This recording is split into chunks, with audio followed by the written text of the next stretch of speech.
committee to order at 6:48. Committee members are myself, Councilor Jackson, and Councilor Waterman, and we have a guest this evening to talk about green communities. So would you like to present? Sure. Tell us a little bit about it? Good evening. My name is Nick Connors. I'm the director of the Green Communities Program. First, I'm very sorry it took me so long to get down here. No I worries. left a little after 4 and did not expect that to happen, but hit a number of accidents on the way, I guess. We have a few slides here. Feel free to jump in with questions as they come up. I don't think it's worth holding off till the end. I'll move through this pretty quickly, and then any discussion or questions you have after that, I'm more than happy to entertain. And myself and our staff back in Boston will be available for questions if anything comes up after tonight, if you hear from folks in town or anything like that. So I'm going to give you a little background on the Green Communities Division itself. We are intended to be, and we try to be, a hub for all energy-related matters. Excuse me, Sergeant, did you call your committee to order? Yes. Okay. The Green Communities Designation Grant Program, which is what I'm going to spend the majority of the time on tonight, is the most significant program that we have. We have a budget of up to $20 million a year. Over the last 3 years, we've done about $5 million in designation grants, which is the first step, and $15 million in competitive grants, which is something that you are eligible to come in for annually once you've completed your designation grant. So that's been roughly the breakdown of that $20 million each year over the last 3 years. But we're here to provide technical assistance. We help fund technical assistance as well through regional planning agencies, but also directly to cities and towns. So I'll get a little bit into the designation grant program now. This is a map of all the communities in the state that have been designated so far. The program in the last 3 years, or 4 years rather, we've designated 105 communities. We're up to 240 total out of the 351, with a hope or expectation that we'll be in the same 20 to 25 range this year in designations. We do the designations at the end of the calendar year. We work with communities like yours throughout the year to answer questions and sort of tick off the steps that are necessary between now and the designation time. As you can see, there's an opportunity for growth in your region. We've had a regional coordinator who worked on our program for about 10 years, just moved over to DEP. So myself, the director, and our deputy director, Joanne Becerra, are the two that are handling designations and the ongoing relationships right now. As I said when I was outlining a little bit about the program, we do up to $20 million a year for qualifying communities. It's energy efficiency, renewable energy, and other innovative projects. Really what we try to do is fund energy conservation measures directly for cities and towns so that you all don't have to make the decisions from a capital standpoint. We fund them, that's our partnership with you, and you in turn start saving money on day one. So if it's lighting and you spend less on lighting, if it's heat and you spend less on heat, the community is avoiding those costs going forward because your utility bills are going down ideally. Over the course of the program, we've done $105 million in grants. The legislation that created us originally allowed for a $10 million cap that was doubled to $20 million at the end of the Patrick administration, beginning of the Baker administration. That's why there's been that acceleration over the last few years. We've had more money to go out and sort of knock on the doors of cities and towns like yours, but also more money to fund competitive grants throughout. If you look at the money that we've invested so far in the energy conservation measures that have been funded by us, the savings to cities and towns across the state is more than $10 million. And again, I'm calling it savings, you can call it avoided costs. That's money that cities and towns are not spending in their operations on heat, electric, lighting, that type of thing. So this is a quick flow chart of the process that we normally use. We're on page 6, if folks are flipping along. So step 1, review the Green Communities designation criteria and talk to our regional coordinator. That's something that began here. I had conversations with Diana, and I spoke to Jay as well shortly after the contact was made, and that's sort of how we got to today. This is step 2. That's where we are right now. It's a discussion with local government. We're trying to answer questions, make sure that it's an informed decision that can be made by a community. In your case, by the council. In many other cases, it's by a town meeting. And then step 3, I'm going to talk about the 5 criteria, but it's meeting the 5 criteria for designation, submitting the application, and being designated, which is something we do, as I said, each calendar year. The designations are due end of October normally, so we have a little bit of time to work with you and any other communities that may be interested this year. So So the designation grant program has two separate rounds of funding. The designation grant is the money that you get when you meet the 5 criteria, you submit the designation application, we work with you through that whole process. I'm gonna quickly go through those 5 steps after this, but the first grant is based on, as you can see here, population plus per capita income. There's a formula that we use. It begins at 125,000, and then there's adders for the population and income. The rough estimation that we have from you guys, and it's not final, would be approximately $280,000 would go towards that designation grant. So if you all were to submit this year, that money would become available to you sort of, I would say January, February is when work could really begin on anything you're interested in. Many towns wait until the summer because schools are the biggest energy user, so they end up spending some money on schools to start, but that would be the first grant. Once that's completed, you're eligible for competitive grants, which are the annual grants that we do. Right now, we're actually in the process of reviewing applications for this year. Those annual grants are $250,000. You have to spend down your previous grant, complete all the projects, submit a report to us saying, that it is done, here are the savings. We actually come out and inspect it, and then you're eligible for that $250 every year. There's some communities that come back repeatedly, some communities that will just do that competitive grant every other year, every 3 years, but it's an opportunity that's available to the communities every year. This was a list that was put together by our previous regional coordinator that talks about just some of the communities that are relatively close, nearby, and the types of funding that they have availed themselves of. As you can see, there's a few here like Canton, Franklin, Plainville that were recently designated. They've actually come in for competitive grants as well in this round that we're reviewing. And then you have sort of the Bridgewaters, Eastons that have been in for a while and obviously done pretty well for themselves in terms of paying for upkeep or improvements in town energy conservation measures that otherwise would have come out of capital budgets in the community. So that's just to give you an idea of communities in the area. So the 5 steps of the designation qualification are here. So it's adopting as of right siting for renewable or alternative energy generation, R&D or manufacturing, adopting an expedited permitting process that's related to number 1. Just to give you a little more detail on the expedited permitting process, that's simply a letter from town council saying that anyone coming before you can expect to have an answer on all of their permits within 1 calendar year. For the number 1 criteria, I should have gone into a little more detail as well. Many communities, and I have not looked with you all, I'm not sure if Seth did, but many communities will have met that criteria just based on zoning that you already have for industrial in town. So it's, generation, R&D, or manufacturing, so it could be a town-owned solar array that's on a dump. It could be that there is space in an industrial park that in the future could be used for a business that would be engaged in one of those activities. It's very broad, but it's something that we will work with the community to outline exactly what it means. Number 3 is the sort of heaviest lift that we ask of the community itself and of the staff. We look for an energy reduction plan that will reduce usage in municipal operations by 20% in 5 years. That's our goal. That is the only part of our legislation, enabling legislation that was spelled out by the Great and General Court. So this is something that we work very closely with, and we've worked over the years with regional planning agency, many cities and towns. But the goal there is to hit that within 5 years. In reality, it's been tough for a lot of communities to get there in 5 years. Mm-hmm. We do not stop funding projects after 5 years. We do not turn our backs on you. We don't claw back money.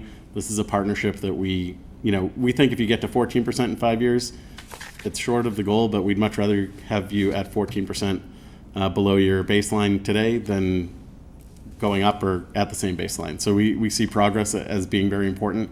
And we're actually working with the RPAs, the regional planning agencies right now, both one in Western Mass and MAPC, to look at ways to help communities that have stalled when they've gotten to sort of the 15 to 18% range and figure out why and figure out what we can do to help. Number 4 is, again, sort of an administrative thing that we ask. It's the adoption of a fuel-efficient vehicle policy. I will go into a little more detail on that. We exempt many vehicles, and there's a slide that will detail that for you.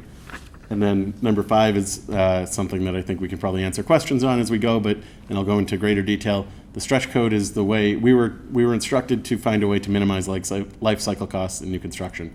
The way that we did that is the adoption of the stretch energy code. I know we've been before you with Seth in the past. I'm not sure how many folks were on the council at that time. But the stretch code and the base code can change and do change every 3 years. Over the last 10 years, they've gotten very close together, and I'll highlight what the differences are now. And that's been part of the reason for our growth, where communities may have looked at it in the past and weren't comfortable adopting it.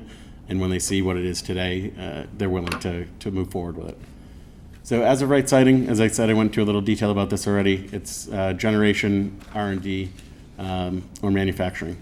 I'm happy to work with town planner, city planner, and anyone else to identify if you already hit this criteria or not, and if not, we can work with you all to find an area in town.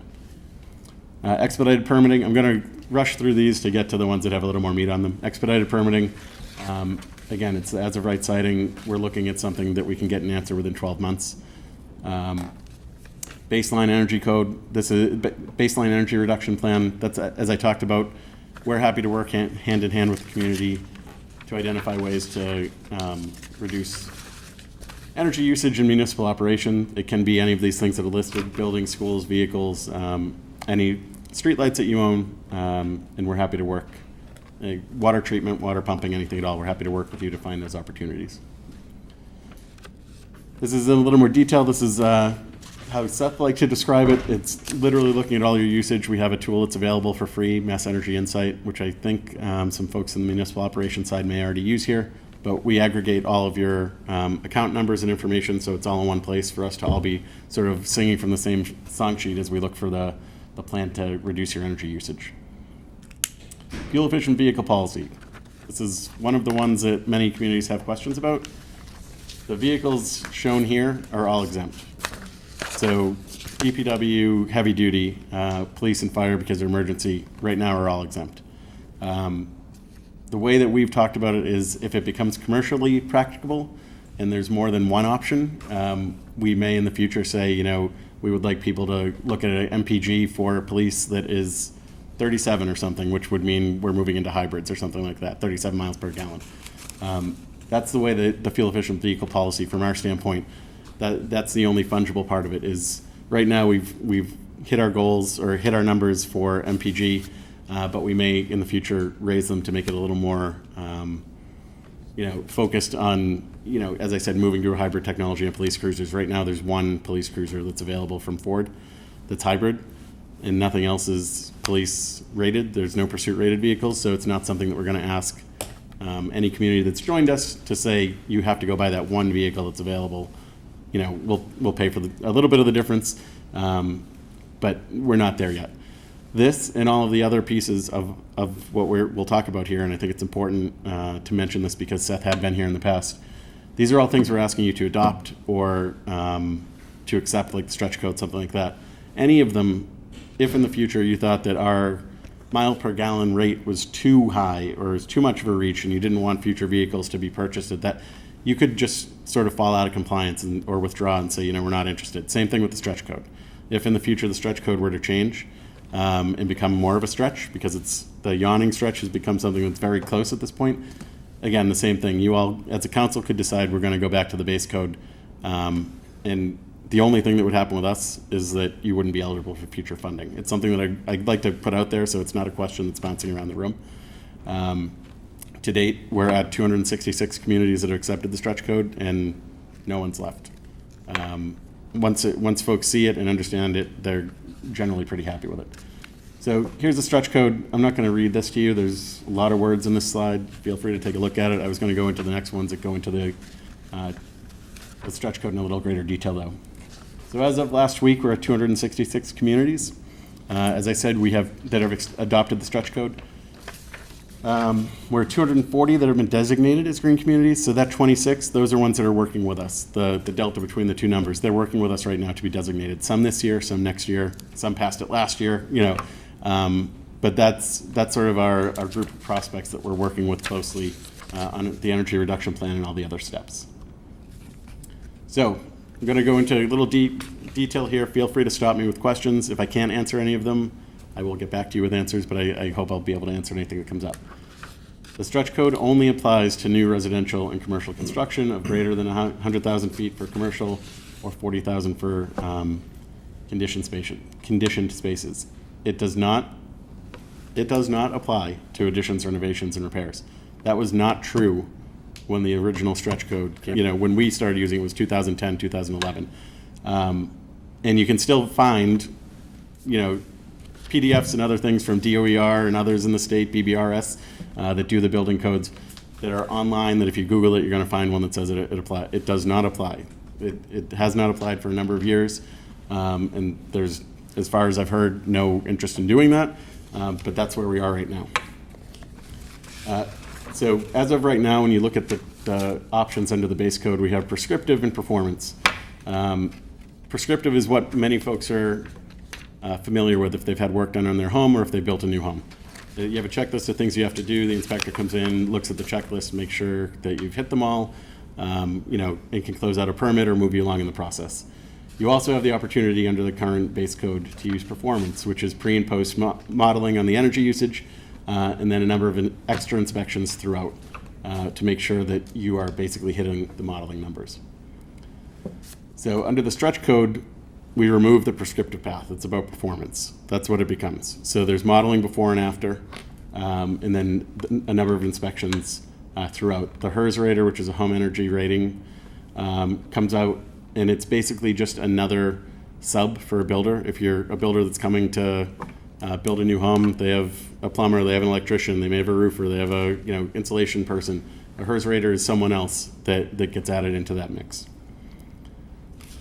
So when we think about why we want to test performance as opposed to prescriptive, it's really making sure that you're building the home that you were expecting, and you're building the home that was designed, and it's performing the way that you want, so that if it's not as tight as it should be, or if there's air gaps or anything like that, those things are identified before the walls are closed, and it's difficult to make improvements or changes over time. So the HERS process, this is something else that a lot of folks have questions about. As I said, there's pre and post modeling, but here we can sort of walk through here. There's a computer energy modeling to start. In-process inspections include the duct tightness as well as insulation inspections, and then a blower door test. The blower door test is something that is happening under the base code as we speak now, that's been added to the base code over time. And then the energy modeling needs to hit a HERS 55 or lower. So there's a rating that goes from 0 to 100 for the HERS rating. 55, not a huge stretch from where it used to be, but we make sure that both with the modeling and the performance that you hit that number. As you can see here, the stuff in the red box are the things that we are already doing now. And so what we're adding is the modeling above and below, number 1 and number 3. Those are the things that would be added under the stretch code. This is a little more detail about the HERS rating and what it means. Again, this is something that you could read as we go, but the base code home is a 62 to 65. We're asking you to hit 55, and that's based on the building code that's passed by the BBRS. It's 10 to 15% more efficient, basically, than a base code home. So that's a little bit of detail in just running through very quickly.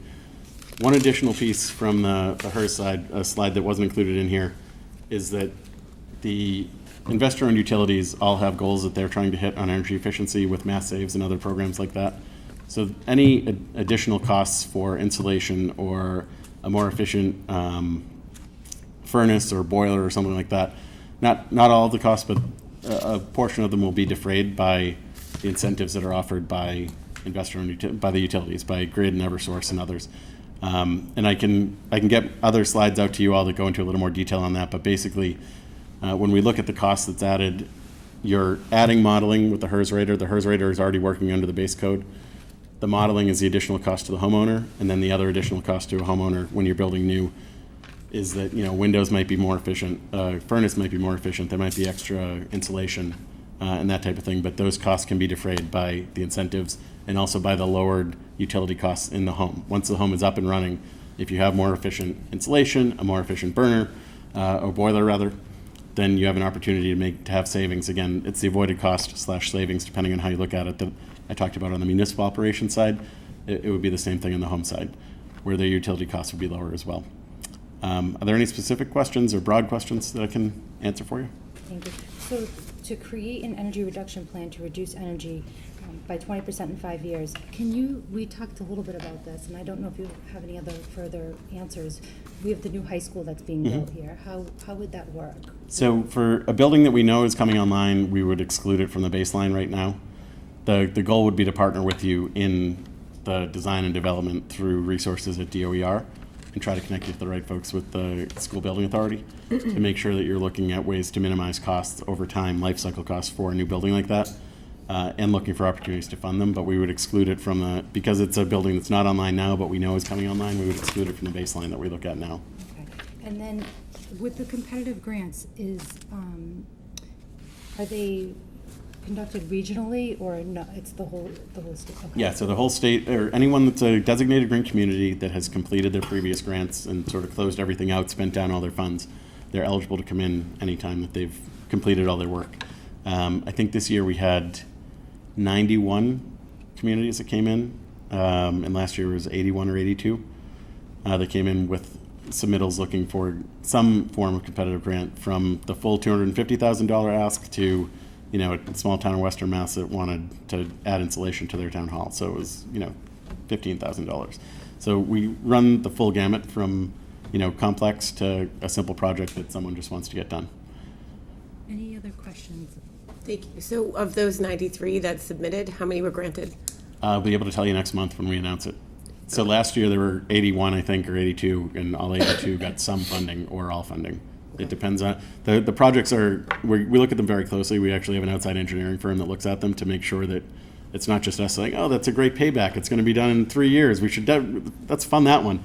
They look at it to make sure that the assumptions that are made by the project expediters, which are the companies that work with the utilities and you on these projects, the Guardian Energies of the world and companies like that, our engineering firm looks at it to make sure that it's a reasonable and realistic return and payback and that type of thing. So there are projects that we say either we won't fund it because, it's replace a boiler that the payback period in savings is 250 years and the life of the life of the boiler is 30. We're not going to pay for something like that. In some cases, especially with communities that are newly designated, we might ask them to pay down a portion of it to get closer to the measure life, something like that. But generally, we're not going to fund anything where the payback period is longer than the life of whatever it is that we're paying for. So if there's lighting that wouldn't result in savings, or a thermal measure, something like a furnace that is too long a payback, we will decline it or find a way to work with them so they pay a portion of it. But the energy reduction plan, basically, when we're done with that at the end of this process of being designated, that's the roadmap that both the community, DOER, and the utilities, who will also offer incentives to the community once you're being designated. That's our road. Everyone looks at that to say, we want to get all these things done to try to get to 20%, but let's look to the community to prioritize them and then figure out how we can fund things. Okay. Can I ask a follow-up? Yes. Yeah.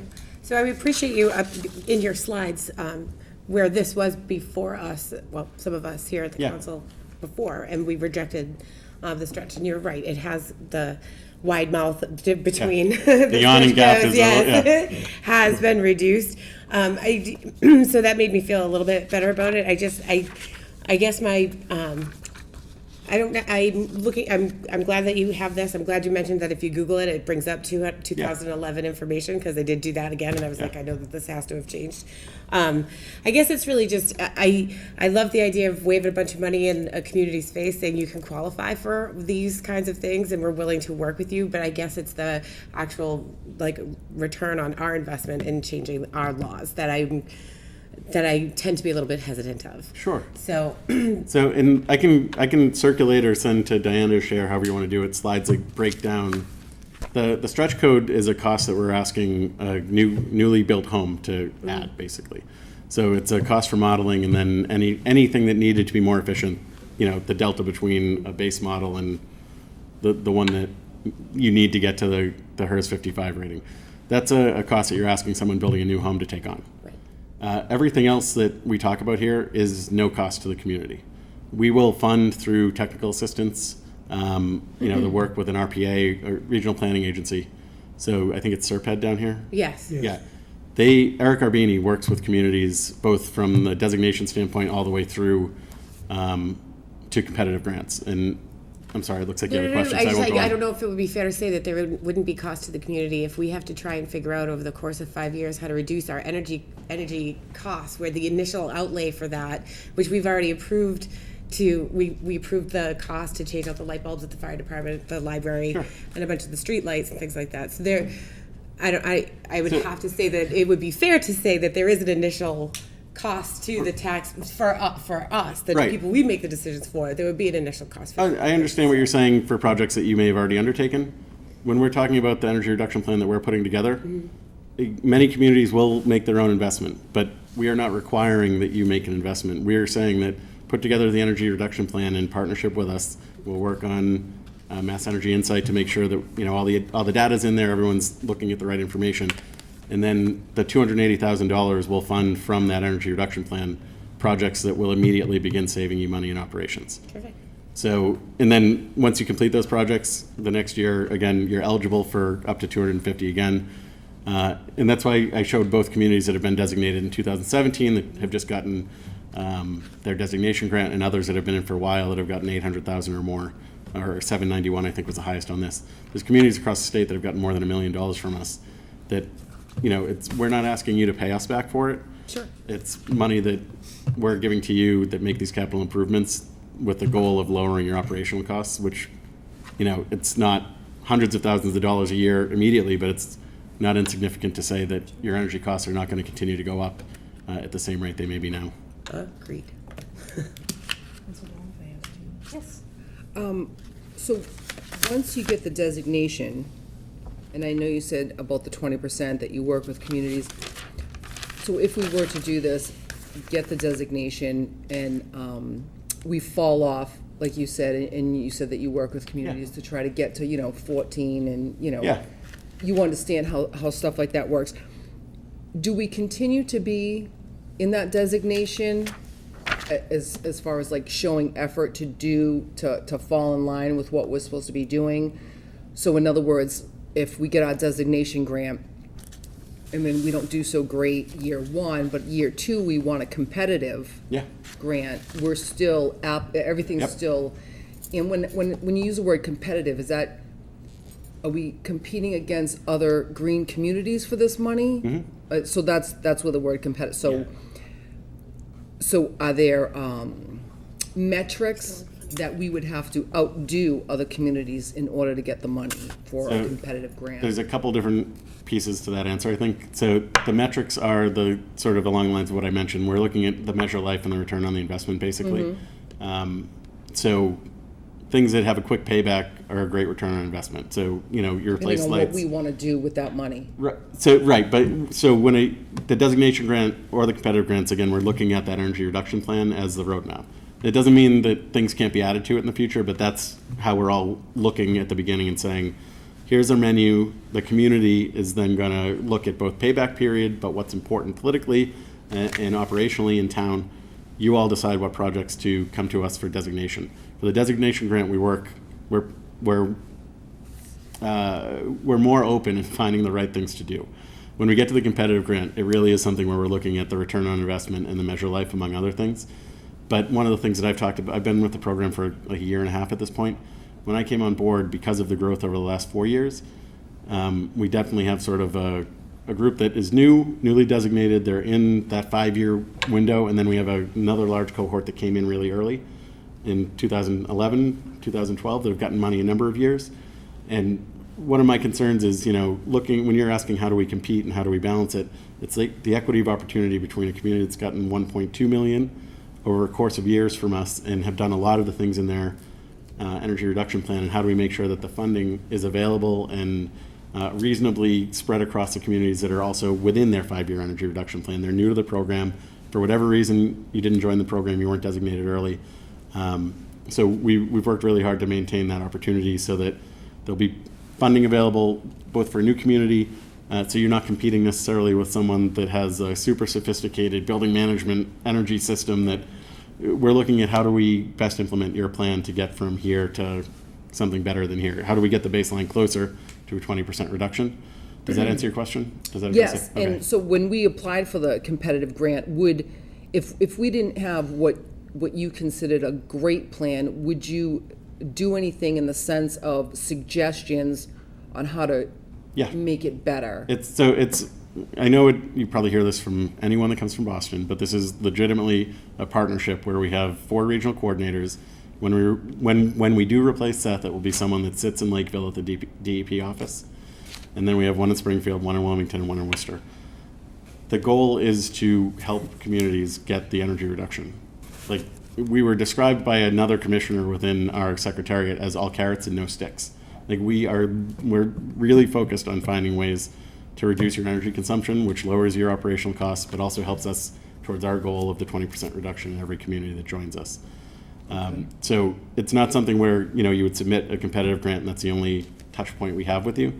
As I think Diana can attest, Seth, even though he had been here before, he sort of was checking in with all these communities that he's worked with in the past that didn't choose to join for whatever reason, in addition to being sort of a free technical assistance to the communities that have been in the program for a long time. Okay. So our goal is to not say, no, you didn't do good, so we're not going to give you money. It's like, have you guys thought about doing X, Y, and Z? Or is the community willing to, as I mentioned over here, pay down something a little bit to make the return on investment match up with the life of the measure that we're paying for? Okay, thank you. Sure. So, if you would expound on as-of-right siting. We've had this room full of people who were in opposition to a solar field in their backyard. This would say if we adopt it, we got 1 year to put the solar field in, you can't say no, correct? Potentially, yeah. But the flip side of this is that if you're talking about solar, and you can decide if it's going to be manufacturing, R&D, so it could be something that would fit just in an industrial area. So if I can just... So also, if an R&D of renewable energy wants to come in, we can't deny them, even if we're afraid of the consequences of having them in the city limits. I'm not certain that would be an accurate way, and I would have to sort of get one of the attorneys from EEA, from our secretariat, to walk you through that. We're asking you to write for yourselves something that would allow for this. So the point I was trying to make when you were talking about solar, it could be a town-owned parcel that you all, if you chose to in the future, could put out an RFP to put solar on it.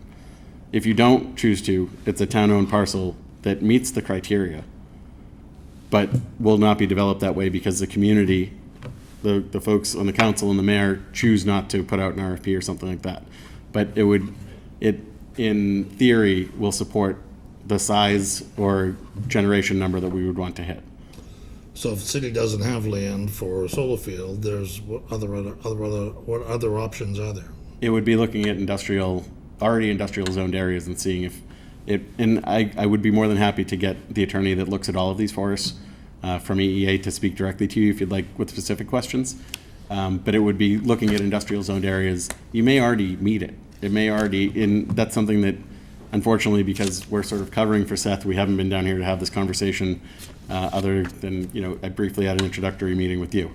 I can actually, I can also get the information from Stephanie from planning because she had gone through this before, so I can find out if it is something that we already have. Well, it just seems that, you said that adopting it has no cost for the city of Attleboro, but it has a huge cost of the right to be able to say no. That's fair. I was speaking to dollars, but it's a fair assessment. Well, the as-of-right siting is very troublesome based on the experiences I've seen here in the city as 10 years as a counselor. Expedited permitting, I think we probably, in some cases, meet those criteria, but in other cases, we seem to have a terrible time getting permit through the door. So it's not a predictable process. Yeah, as I said, that's from our standpoint and the way it's worked for the 240 that have been designated, is that we look for, it's a commitment from town council in a letter. And I counsel the attorney saying, that the expectation is you would be able to get from, the day that everything's submitted, you'll be able to get an answer up or down in 12 months.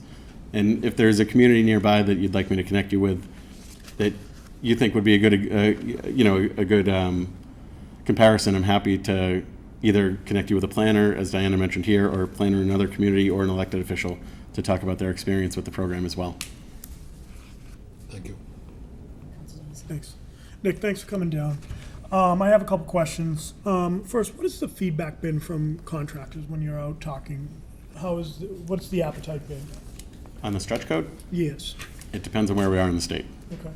So if I can, I don't know where the map was, how far back it is, but there have been places where it has been over time more difficult to get adoption, but at this point, as you can see, we're pretty broadly adopted. When you look at sort of what homes are being built, new homes are being built, they're already using a HERS rater, and many new homeowners that are building a new home are asking for performance inspections and not prescriptive, because you're spending hundreds of thousands of dollars on a new home, and in many cases, just because of the nature, especially in eastern Massachusetts, it would be where we bought a home to tear down and build something new. Right. So there's significant investment, and they're looking at the performance. So, the builders will sort of build to what's there. Many builders are already building with stretch code. If they build in multiple communities, or regionally, then they're likely to already have a town that they have to build to the stretch code in. Diana, can I follow? Yes. Great. How restrictive are the grants? In what way? So are there restrictions on how they can be expended? They have to go right back into an energy. It's the energy conservation measure. Yeah, so when I wasn't sure where you're going, but we go back to the energy reduction plan, the 20% roadmap that I've talked about. All of the funding will go to projects that are on there or that could be added to there. Okay. So it's the way that the money goes out with like the designation grants is a little bit different. We start by sending out 25% Yep. as soon as the contract is signed with you all, so that the communities aren't fronting it. Right. And then it's the 50% and then the final 25% to close out. So, throughout that process, you're sort of saying, the work's been done, here's the payment from the city or the proof of payment, and that's how we move to sort of the next slug of the funding. So it really has to go towards the energy conservation measures. It's then, the way the communities have looked at that in some cases is that, if there's work that needs to be done in a town hall or a school or somewhere like that, that this will relieve some of the pressure on the capital budget, Right. because we're picking projects off of that would then allow you to sort of use your own capital dollars however you'd like. Go ahead. Thanks. So I would actually be pretty curious to see how our current ordinances and some of the projects that we currently have on the books we might already be closer than we think, or we might be further away than we think. Well, I guess it's not really a question, but I think it's probably more of a suggestion to the chair is maybe we can have Stephanie or Gary come to a meeting and talk a little bit about where we are and do we have that intersection at this point? Yes, definitely. And actually, Councilor Delicio just made me think of something. So if we have the 5-year plan in place and then something else comes up that we decide would also fit into this, we can include that in a competitive grant? Okay, it's not something that has to be on that initial plan, right? It's still something that needs to be focused on energy conservation. Yes. We wouldn't. Yes. But and that being said, there are administration priorities that don't necessarily fit this, and that's been true of both the Patrick and Baker administrations. We'll pay the differential cost for electric vehicles, as an example, between if you were to buy something for, think about like operational, non-emergency, non-heavy duty. If you were to look at and say the cost between Sprinter and some electric vehicle that would be similar is $15,000, then that's a number that we, as part of the grant, we would want to work with you on, because it's been an administration or a priority of both administrations to electrify fleets as much as possible. And I mean, today, Speaker DeLeo talked about spending $100 million to electrify municipal fleets, and it will likely be in partnership with some of the things that we're doing. That's all being decided, but that's a priority that doesn't necessarily lower overall usage. It lowers fuel usage, obviously, but your energy, your electric usage would go up because you'd be charging the vehicles in the evenings or something like that. Yes, okay.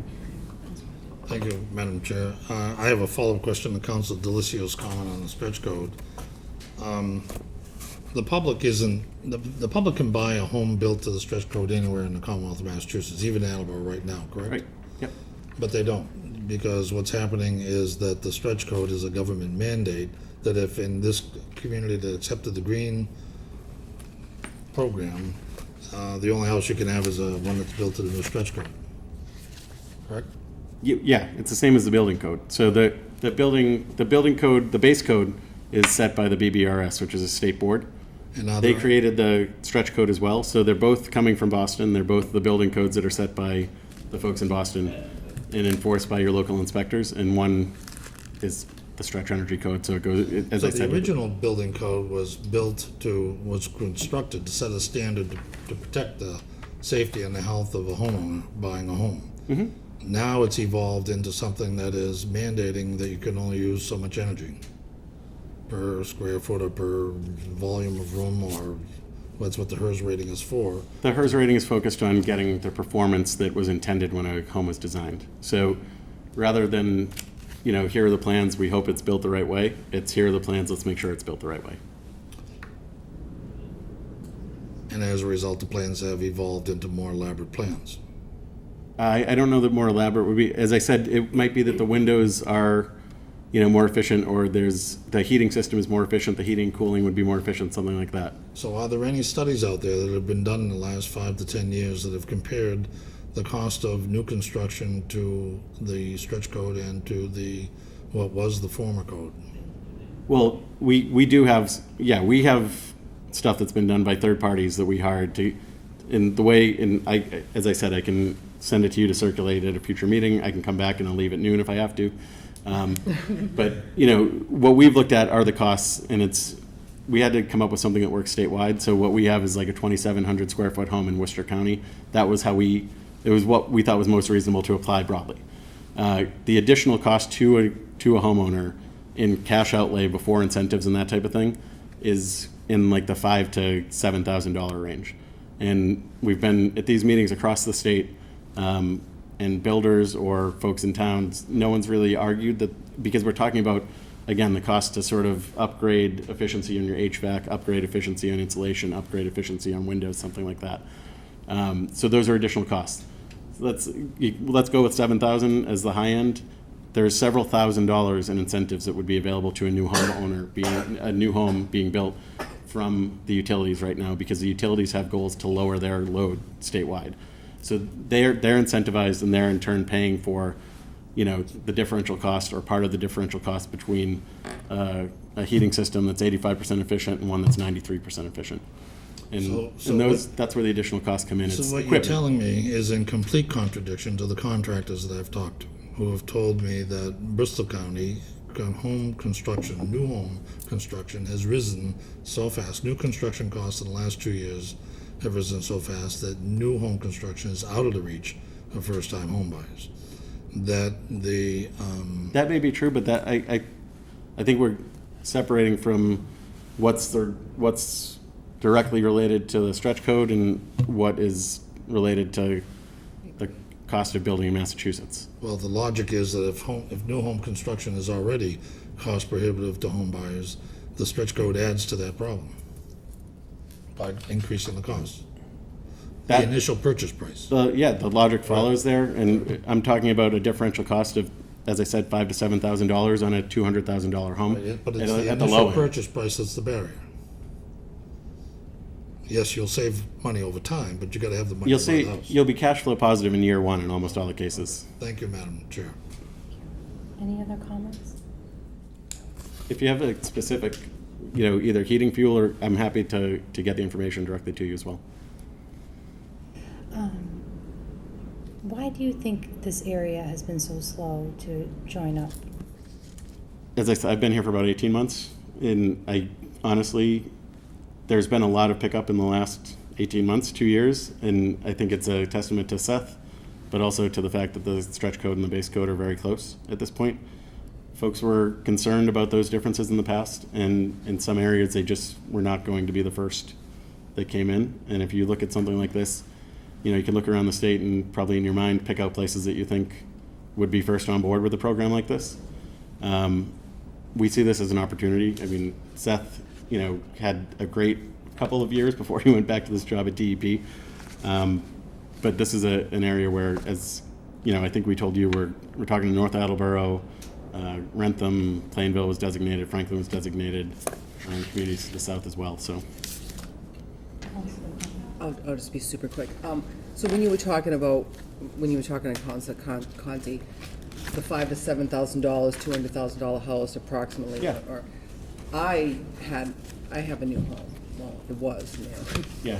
I would have gladly paid the extra at that point to have my windows be more efficient, to have my house be more efficient, because like your bar graph that you have up there, I get that from National Grid Yeah. that says, this is everybody and this is you, and that like it's like a fold out, Yeah. because that's how bad I am for whatever reason, I'm not sure.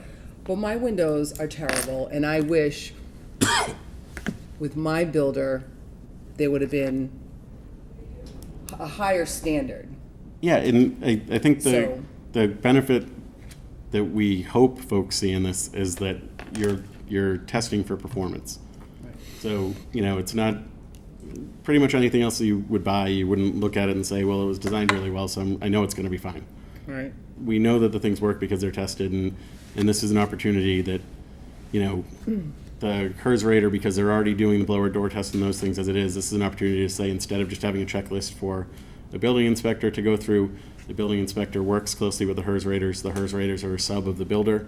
And they're actually able to see, like, is the duct tight enough? Is the ductwork right? Is there a problem in insulation before you get your windows built in and drywall up and painted and everything else? And then you realize 3 years later that, No, I agree. And most of the new homes that are being built in this city, we're talking $500,000 to $700,000. 200 was super low. There's no, I mean, if I sold my house now and wanted to buy a house from 1960, it would probably cost me as much as I paid for my new house. Because everywhere, in mostly our wards, these new houses, they're not small. They're enormous, and they need to be efficient, and they're literally 500 to 700 or more in all these, and so. I do think it's an important discussion to have, though, because this is the one thing that when you look at what we're asking the community to do, this is the one thing that goes directly to a citizen alone, and not to, they have the utilities incentives and those things to help defray costs. But of those 5 things, this is directly, it's not municipal operation, it's not the siting and that type of thing that has both impacts on government and the community. This is the one thing of the 5 that you all should have a real discussion about, because it's the one that you ask the citizen to take on when they're building a new home. Did you you. want to say? I just had a quick question about looking across this map. Do you see any commonality between the different communities that so far have not adopted the green? No, I think it's a mix of communities that may have looked at it in the past, and whether Seth or one of his colleagues as the regional coordinators hadn't come back and knocked on the door again. Almost everywhere in the state, I'm not saying everywhere has looked at it, but almost everywhere has. Mm-hmm. And some of them just chose when they looked at it the first time that it wasn't right for them and it wasn't a good fit. We've worked to improve the program and make sure that it is a partnership, both by funding the regional planning agencies to take some of the work that a community might have to do to, in the energy reduction plan as an example, or on the annual reporting, we help fund that to defray the cost to, the municipal operations in the planner's office or something like that. So I think it's just communities that looked at it in the past and decided that it wasn't for them for whatever reason. And a lot have taken another look at it over the last couple of years. The other sort of subset are ones that have municipal light plants. It's a little more complicated for them to get in. So North Attleboro is an example of that, where we've had an ongoing conversation. Same thing with Mansfield, Okay.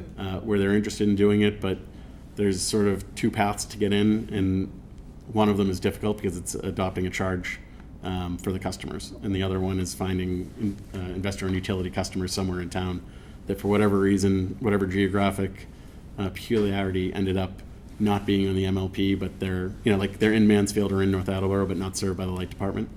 So the MLPs are one thing, and then communities that took a look at it and we haven't had the opportunity to come back in front of them, I think, are sort of the 2 big buckets, with the last 90 that haven't done the stretch code. So, Okay. Thank you. Could you just go through the timeline with us? So, because you said it's the end of the year that a decision would have to be So made. the designation grant, the designation application rather is due at the end of October. Okay, end of October. So from the sort of council standpoint, the stretch code, the siting, that would be you all that would need to act on it. The energy reduction plan, we would work with the planner or whoever else you all designated And then the fuel efficient vehicle policy is something that we would ask both the municipal side and the school side to accept. So there's time to do all those things. The energy reduction plan itself takes some effort. It's making sure that all of the data is in there, having audits done by whoever the partner is from the investor-owned utility, from Grid or Eversource, to come in, do the audits, put together their plan, and then you work hand in hand with myself, Joanne, or whoever is the new regional coordinator to put the plan together.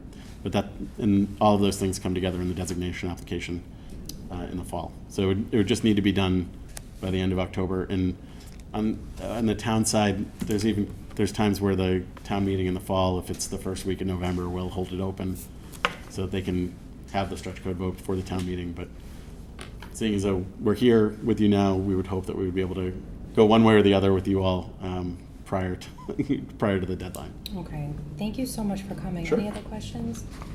Thank you very much. Thank you. Thank you. So, other than the cost slides, is there anything else? And that's right siding. We'll see if Seth has We'll anything. we'll probably all come up with Okay. Great. a lot more. Thank Thank you all very much. Appreciate it. That concludes the business for this. Can I call? Did you want to keep going with your meeting? for the That rest was of the all I night? had, yes. Beautiful. So I'll call for an adjournment. Second. Thank you. All in favor? Aye. 7:40, we are adjourned. I'd like to call the Public Works Committee to order at 7:40. I'm back, Ms. Kate. Thank you. I have one item of business this evening. From the docket of June 4th, 2019, I entertain a motion to approve the request of the mayor to transfer $3,000 from account 1650100-511000 Park and Forestry Salary and Wages to account 1650100-524230 Park and Forestry Vehicle Maintenance to purchase a two-piece landscape dump top for a park and forestry truck. Second. Thank you. So this came in, obviously, from Derek Corsi, the superintendent of Park and Forestry, to do a transfer from the salary and wages, which he had leftover money for, and he needed this new topper, and it's gonna be utilized for his wood chipper to haul mulch and loom and stone, and it's gonna do a numerous number of things. So I would ask that you would all support this, please. Any questions, comments? All in favor? Aye. Opposed? Motion passes. Thank you ever so kindly. That will do it for me this evening. I have no other business this evening. I'd like to call for an adjournment at 7:41 PM. Second. Thank you. All in favor? Aye. Opposed? We are adjourned at 7:41. Transportation and traffic is canceled for this evening? I'd like to call the Personnel and Human Services Committee to order at what might still be 7:41, can't quite see it. And from the docket, where are we?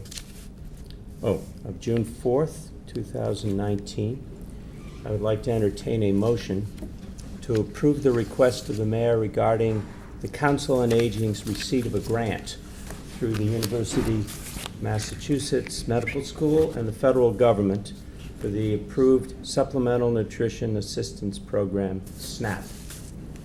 In accordance with Chapter 1, Section 12 of the revised ordinances of the City of Attleboro, the mayor asks this honorable body to approve expending of such funds and any future grant amendments for this grant. Second. Thank you. Just a note on this. Councilor Blair, basically, we received a grant from the federal government, which operates through UMass Medical School. And it's to reimburse Attleboro for actually, from the Council of Aging, 10 food stamp applications that were made in this quarter. And the total expenditures in time and effort on our parts amounted to $738.86. And as a result of the effort on our part, the UMass receives a reimbursement, which then comes to us of $323.95. So the motion is simply for us to accept the receipt of this grant, and then it will be reused as it will. Very good. I think it's excellent. So, all those in favor? Aye. Aye. Those opposed? The measure passes. And, excuse me 1 second. So in conclusion, that concludes all the business of the Personnel and Human Services Committee. I'd like to call the next meeting at the most appropriate time. Thank you. Thank you. Excuse me. Motion to adjourn? Second. Thank you. All those in favor? Aye. Those opposed? I'd like to call the Capital Improvement City Development Committee to order at 7:44. Sitting on this committee is Councilor Dolan and Councilor Waterman. From the docket of April 16, 2019, I entertain a motion to adopt the following resolution and the following priority items submitted by the mayor as part of the capital improvement plan for fiscal years 2020 through 2024. Resolution, City of Attleboro Capital Improvement Programs, fiscal year 2020 to 2024. Whereas the homeroom charter approved by the people of Attleboro in November 1973 requires the yearly adoption by resolution of at least a 5-year capital improvement program for the city. And whereas planning for capital improvements is a necessary part of a successful municipal fiscal management reflected in the city's plan to have a $500,000 capital improvement line item in the budget upon state certification of free cash. And whereas the city's capital improvements have continue to depreciate and deteriorate logarithmically, and whereas capital improvements program each year requires the city's future projects to be regularly reevaluated and updated in response to changing needs and conditions, and whereas this capital improvement program has nearly $11.5 million accepting bonding in urgent and priority one requested projects, all of which cannot be funded in the coming year. Therefore, the council makes the following suggestions and recommendations in adopting the capital improvement program for 2020 through 2024. Management information system replaced the main data switch for a cost of $85,000. The fire department to replace the pressure ventilation fans and smoke ejectors at $16,800. To replace the firefighter protective equipment at $24,000. To replace the respirator fit equipment at $12,600. For the Department of Parks and Forestry to purchase a chipper for $91,800. For the zoo, a veterinarian food storage garage roof at a cost of $20,033.15. The police department to purchase a fingerprint machine at a cost of $37,956.23. The Department of Public Works to purchase an H-18 dump truck for the 1998 replacement at a cost of $70,000. The Recreation Department Twin Village pool repair at a cost of $50,000 and a Ranger replacement at a cost of $42,000 with a total of $450,189.38. In summation, the council is of the opinion that nearly $12 million in urgent 12 community capital improvement plan items will never be resolved without perpetuating the fiscal policy implemented this year. There's a need to build upon this policy. The council has the expectation that the capital improvement budget line item will increase in subsequent years for the timely replacement of vehicles, equipment, and minimize deferred maintenance. Second. Thank you, Councilor Dolan. The committee met last week and hammered out this document, and I think I changed one word after our meeting because I thought it was an improvement. Do you have any comments about the resolution? Curious what the word is. I don't remember. Oh, Any are comments? you looking for the word that we changed? No, I'm looking for Let me comments. get my notes. I'm looking for comments for the motion. I don't, we hammered everything out already. so Okay, I seeing don't have none, any. all in No, favor? there's- Calling for a vote, all in favor? Aye. Aye, thank you. About the rest of the Motion council, no? passes. We will submit it to the council for council approval. You're not asking any of the other councilors if they had a question? We should ask. Well, that'll happen at the council meeting. Okay. From the docket of April 16, 2019. I'm sorry, from the docket of March 5th, 2019. From the public hearing of June 4th, 2019. I entertain a motion to approve the following loan order. Ordered that 500,000. Point of order. Yep. Mr. Chairman, you don't need to do that. Your committee voted on these loan orders already. They were sent back to your committee because the public hearing was not held, did not advertised in the right, So I can waive 7 the, days versus 10. You can wait till at the evening of the public hearing to vote this. We'll close the public hearing on that night, and you can vote it that night. Your committee's already voted them. excellent. And that concludes the business I have to bring before the committee this evening. I entertain a motion to adjourn. I so move. Second. Okay. All in favor? Aye. Aye. I Aye. declare the Capital Improvement State Development Committee adjourned at 7:49. Zoning and land use is canceled for tonight? I already canceled. I would like to call budget appropriations order at 7:49. Have one motion to bring before the committee tonight, but before I do, I just want to take a second to recognize the efforts of Ken Botticher and his department for an amazingly moving and somber series of observations and dedications this weekend. It takes a lot of work to go into it, and, you know, this is one that I remember in recent past where there's been such a huge, not huge, but a lot of participation from the public, which was really nice to see. So, thank you, Ken.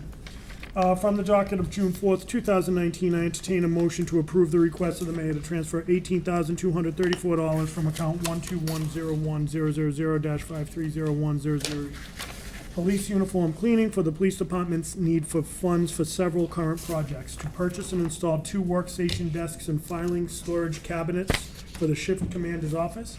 To purchase a computer and software for the computer crimes detective. To purchase 4 storage cabinets and 2 filing cabinets for the detective's office. And finally, funds to process police recruit medical evaluations.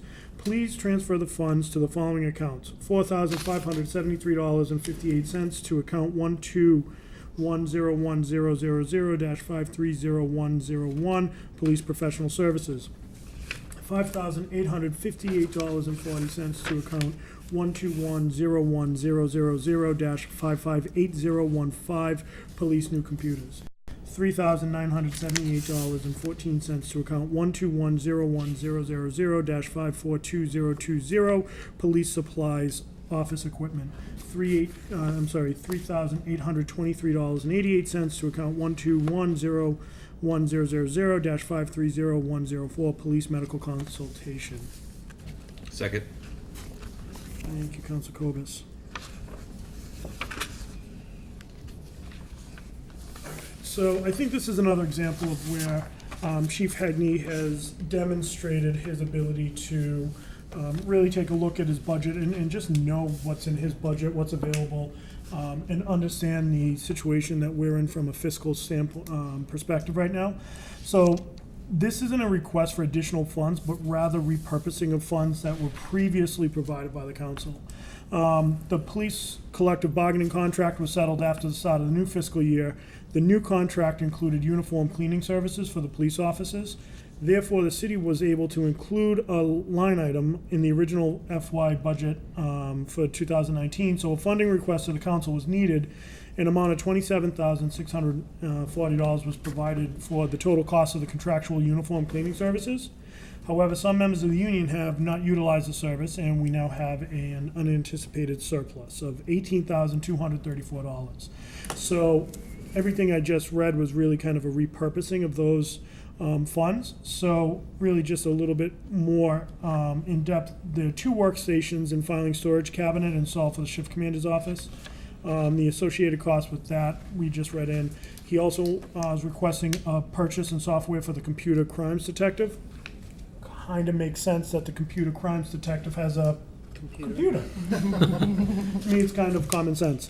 And also for 4 storage cabinets, 2 filing cabinets for the detective office. And the last piece of it is for the police recruit medical evaluations, which the price, I think when the chief came down and talked to us for budget at the beginning of May, was around $700 to $800 or so.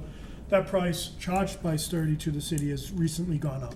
So, you know, I think that's something to keep in mind and something that, you know, I would like to see if there's a way that we can work with Sturdy in terms of potentially working with us and coming up with something that's a little more palatable. I think, you know, that's probably a conversation for a different time, but I think it's one that we should have at some point, because it's a lot of money for new recruits. Councilor Blair?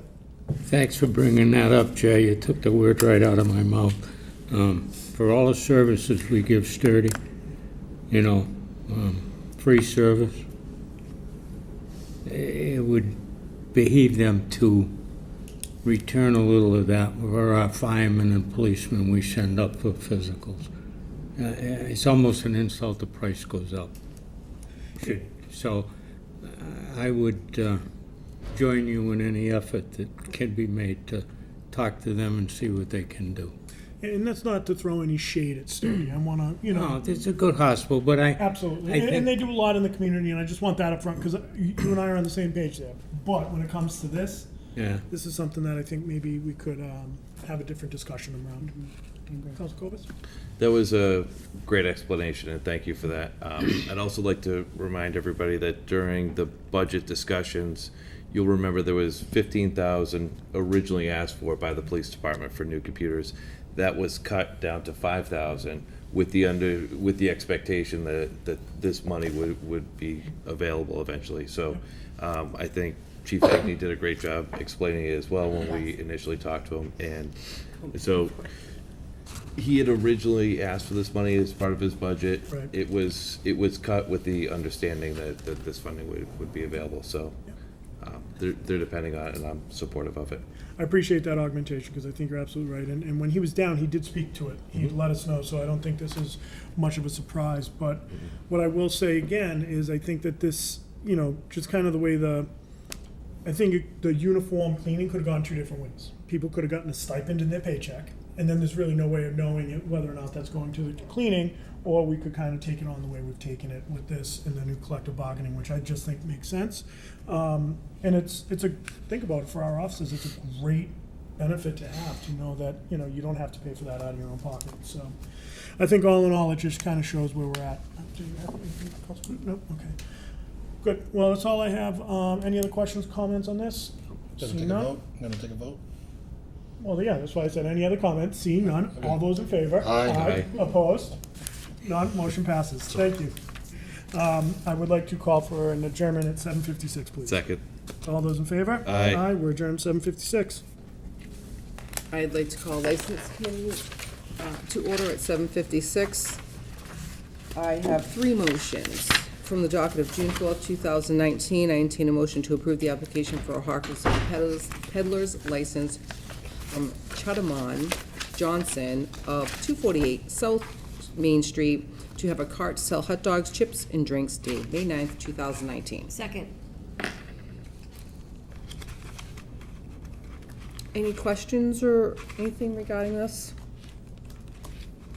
All those in favor? Aye. Motion passes. From the docket of May 21st, 2019, I entertain a motion to approve the application for a Class 2 license from Daniel Martinez of 47 Sussex Street, Providence, doing business as R&D Auto Sales, to buy and sell secondhand motor vehicles at 116 Dickens Street. Second. Okay, thank you. We had the public hearing. I'm sure everybody remembers. Does anybody have any comments or questions? Do we want to discuss this? I'm good.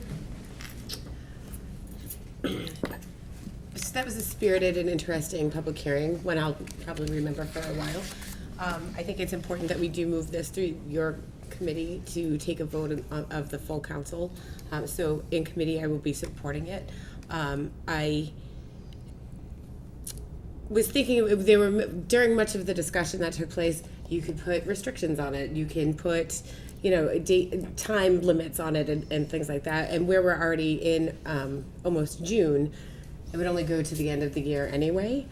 So if we only wanted to issue him a 6-month license instead of a year, even if that's even legal, I think I will take the time between this week and next week to think and maybe have conversation with our city solicitor to see if we could implement something like that between now and then, now and the expiration, and to see if it's even legal to be able to do something like that. I can save my comments for next week, but if you wanted to. I had the same thoughts, and I'm wondering, I've never approved a license or not in mid-year. Right. So I assume it would only be good till the end of the year, and he would have to reapply Yes. with everybody else. So it kind of would be a 6-month license. So I feel the same way you do, where as I sit here now, I need to think on this. And I do have some questions as well that I'll be asking the solicitor. But again, from my understanding, he will have to reapply with everybody else at the end of the year. So basically, if we were to approve it, it would be 6 months. Does anybody besides my committee? Oh, I'm I sorry. am, Go that's ahead, okay. Kate. I'm just gonna throw something out, and just so you know, President Cooper has his hand up behind you as well. If you both are gonna speak to the city solicitor, do me a favor, because it's ka-ching, ka-ching, ka-ching. So just work it out and get your questions all together so we get it all done at once. That's a big thing. And yes, last week I agree with the public hearing. We were on a fine thread with that gentleman, and I'm, with his attorney. So, as she said, there were no complaints against the business itself and his dealings. He has his own personal stuff, which is none of our business, but his business is doing okay. They don't have any complaints on it, from what I understand, at least through the public hearing. So we, got to be really careful on how we handle things, legally. No, I agree with that. And again, when Vice President Perico was acting president, I had asked her a couple of questions, and we would get together, and obviously we're not going to we don't want to pepper our city solicitor with redundant questions. So, and I agree, we want to do everything legally. We don't want to do anything that would be untoward towards him, but I disagree with his personal stuff, that when it flows over to Attleboro and it flows over into the neighborhood in which he does business, then I believe it absolutely is our business. And this location, even before him, has had issues, and obviously, he wasn't the owner at the time, but he's been an owner for a while there, and if it does flow over into the neighborhood, because there are houses there, I do believe at that point it becomes our business. So, again, I feel like I need more time to think on this as well, and, we do have a week, and again, this would be a 6-month license, whether we approve it or not. Did you have another? I do, but he was first. So, I respectfully disagree with Council Jackson in that what we are determining here is 3 things. Is the gentleman before us a proper person? And that's very loose, right? But I think, given some of the complaints to the board, some of the information that's currently in his R&D file, some of which I shared with the council during the public hearing, and what is a matter of public record by Googling and what was reported in the newspapers. Maybe there was some issue with the interpretation of what was in the newspaper, but it was confirmed by him that there were some personal issues that, in my opinion as well, trickle over into proper person to do business at that location. And then place of business, do you have a place of business? He proved that through his lease agreement. And is it his primary business? And he answered that question, which he couldn't, his power of attorney couldn't do the last time.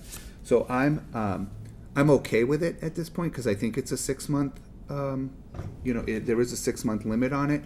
But I guess I would sort of say, like the commercials we've all seen, is okay, good enough, right? He hasn't had any complaints, but I have personally had conversation with some of the neighbors who are uncomfortable sort of coming forward publicly with those type of noise complaints and violations. Like I said, I personally went to the location. I could see, I wear glasses, but I can see through the window into the building that people are walking around there and nobody answered the door. Now, have I been home and one of all of you perhaps knocked on my door at certain times of the year and I don't answer? Maybe, but I knew it. You're not my ward, Kate. I get that, but come on. I'm open to giving him a chance at doing this. He said that he learned some things. I did have several conversations with his attorney, as we were sort of working through the what next steps. He is open to some security measures, and we can all argue back and forth whether they're the best ones or not. But that will all come out.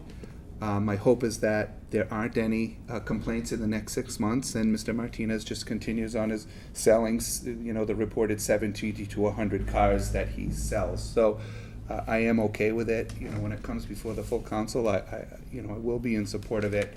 But I'm Bob Mangiarotti said cautiously optimistic that he can do the right thing and demonstrate to us that if he were to be granted this license, that he's going to do the right thing. And that concludes my comments. Thank you. Oh, thank you. So he's been down here a couple different times, and I brought that up to him, and I've always kind of lived by the adage of fool me once, shame on you; fool me twice, shame on me. I'm not going to get into the security cameras again, but security camera going into an office that none of us will ever see. How much of a security measure is that truly? Especially when we got conflicting answers on the protective orders from the attorney and Mr. Martinez himself. What I'll say is anyone can behave when they know we're looking. And we're looking for the next 6 months, we're looking. And then what happens is life will get in the way and we'll take our eye off this one. We can all sit here and say, oh, no, I'm gonna keep an eye on it. It's not realistic, So what I will say is integrity is doing the right thing when nobody's looking. And I'm hopeful that, this the third, fourth time he's been down in front of us for something like this, that he learns. Thank you. Thank you, Councilor Dolan. So I appreciated your comments with regards of the overflow into the neighborhood, because there was a period of time when we were having the dual duty of the license when you first came on, and we took a ride down there. Because even though we don't have stacks of complaints with people's names on them, in this which we get letters, complaining about X, Y, and Z, and nobody signs them, and those automatically go in the circular file. It's a different circumstance in this particular situation. When people show you who they are, believe them.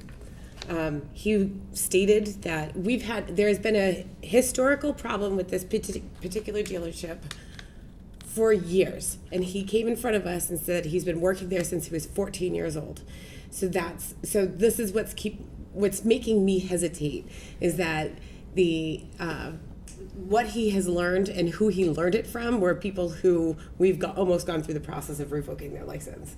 So, and it's been a problem for the residents in that location. And so, he's trying to safeguard his license. We have to be the safeguard for the people of the neighborhood.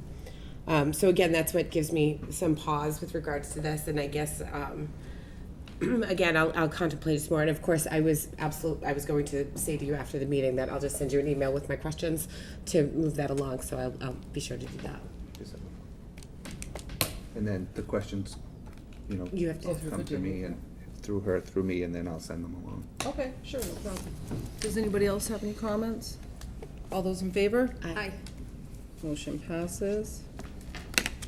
I have one more motion from the docket of May 21st, 2019. I entertain a motion to approve the application for a Class 1 license from JT Automotive LLC, DBA Kia of Attleboro and Kia of South Attleboro to sell new cars at 795 Newport Ave, Attleboro, Newport, 2019. We had I'm sorry. Thank you. We had the public hearing on this as well. Does anybody have any questions about this? All those in favor? Aye. Motion passes. That's all the business I have this evening, and I'd like to call for a committee meeting at the next public time. And call for adjournment at 8:07. Second. All those in favor? Aye. Reporting to City Property and Claims Committee, Sarah Lynn is sick this evening, couldn't attend. From the docket of June 4th, 2019, I entertain a motion that is in accordance with Section 1-12 of the revised ordinance of the City of Attleboro. The mayor requests this honorable body accept a donation to set up and install an interior-exterior speaker and public announcement system to cover the walking paths and buildings throughout the zoo with an estimated cost of $32,309.70 from the Friends of Capron Park. Second. This is really digging deep, for the benefit of the city of Attleboro. And this Friends of Capron Park should be really praised for their work and whatnot in making that park and zoo what it is today. So kudos to them. Thank you very much. And I think it's pretty self-explanatory from there. In case, other than any other comments from my fellow councilors? All those in favor? Aye. Aye. Motion passes. From the docket of June 4th, 2019. I entertain a motion to approve the request of the mayor regarding office equipment from the Attleboro Library. And the request of the honorable body declare the following as surplus and available for disposition. 10 office chairs, criteria 1992, fair to poor, value $10 each. And I'll read or Sarah can read the numbers in next week. 2 office task chairs, not inventoried, broken, no value. 1 TTY unit ID 04399, 1992, fair, listed at $30 on eBay. Any Second. questions? Oh, sorry, second. Second. Any questions on these? Hearing none, all in favor? Aye. Motion passes. Finally, from the docket of June 4th, 2019, I entertain a motion to approve the request of mayor regarding a donation of computer equipment with an estimated value of $150 from New England State Police Information Network, and ask that, in accordance with Section 1-12 of the revised ordinance of the City of Attleboro, that this honorable body accepts the following generous donation. Hewitt PZ 400 workstation, Intel Xeon 2.4 GHz dual core process, a 4 GB RAM, a 230 GG hard drive, Windows 7 Pro, DVD/RW, and a mouse keyboard power.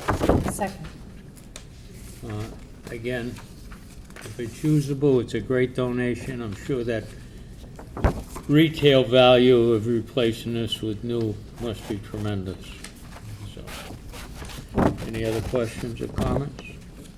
Hearing none, all in favor? Aye. Aye, motion passes. Move to adjourn at 8:11. Second. All in favor? Aye. Aye, we are adjourned. Thank you.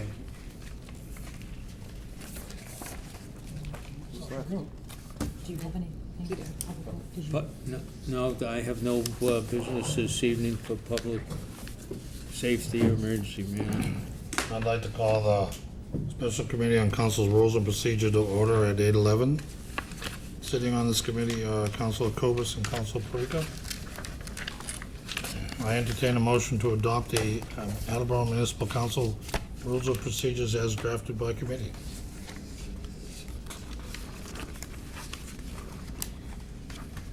So I'll second to have the discussion, because Okay, let's have the discussion. I'll second. It was seconded by President Cooper. Okay. Discussion. Councilor Cooper. So I think we should first send, and I think you mentioned this, but fix me if I go off the rails. We were gonna send this to you sent it to all of us. I looked through it. I didn't have any feedback. It looked like what we had pretty much discussed that night in that room. But I think we ought to send it to the city solicitor, which we've done in the past with rules, to review, to make sure we're not breaking any state rule, and then send it down, and we were going to have these rules effective with the new council, which I didn't hear in your motion.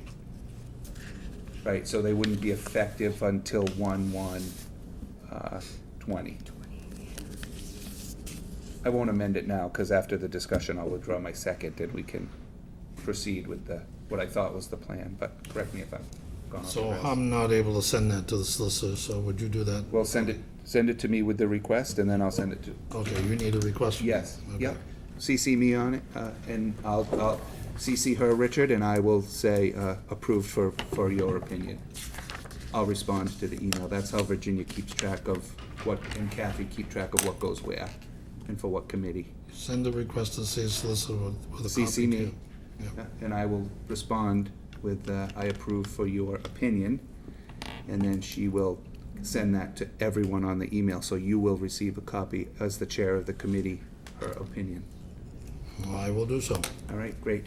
Councilor Cobus. And my only hesitation was that I personally would prefer a couple more days to go through it in more detail. And so that was my only reservation with voting it out of committee tonight, so. So you'll have until the city solicitor responds, and we'll deal with that in the committee meeting. Which should be plenty of time. Thank you. I have no further business to bring before the committee. I'll withdraw the second on that, and then you can, Okay, you're gonna withdraw your second. yep.